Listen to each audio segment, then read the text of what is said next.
एक दफा का जिक्र है, 3 छोटे सुअर अपनी माँ का घर छोड़कर अपने अपने घर बनाने निकले। जाने से पहले उनकी माँ ने उन्हें नसीहत की, मेहनत करो और मजबूत घर बनाओ।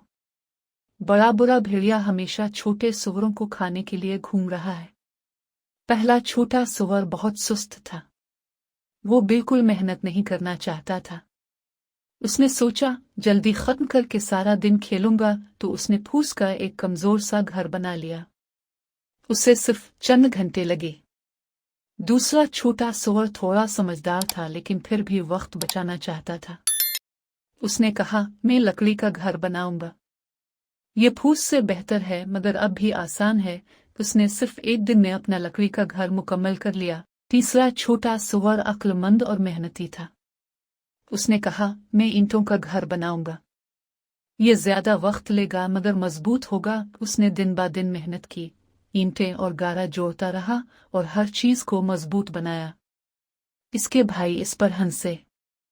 उन्होंने कहा, अपना वक्त क्यों जाय कर रहे हो? भेड़िया कभी नहीं आएगा। मगर तीसरे सुअर ने अपना काम जारी रखा। एक सुबह बड़ा बुरा भेड़िया चरागाह में आ गया। इसने पहले सुअर को देखा और अपनी जुबान चाटी। छोटे सुअर, दरवाजा खोलो। बिल्कुल नहीं, मेरे ठोड़ी के बालों की कसम, सुअर ने चीख कर कहा। फिर मैं फूंक मारूंगा और तुम्हारा घर गिरा दूंगा। भेड़िया था। भेड़िया ने जोर जोर से फूंक मारी और फूस का घर उड़ गया। पहला सुअर चीखता हुआ अपने भाई के लकड़ी के घर में भाग गया। भेड़िया इसके पीछे आया। छोटे सुअर, दरवाजा खोलो। बिल्कुल नहीं, हमारे ठोड़ी के बालों की कसम। फिर मैं फूंक मारूंगा और तुम्हारा घर गिरा दूंगा। भेड़िया ने दोबारा फूंक मारी और लकड़ी का घर भी गिर गया। दोनों सुअर तीसरे भाई के ईंटों वाले घर में भाग गए। भेड़िया गर्राने लगा, अब मैं चिमनी से अंदर आऊंगा, लेकिन तीसरे सुअर ने पहले ही अलिफाबलता पानी तैयार रखा था।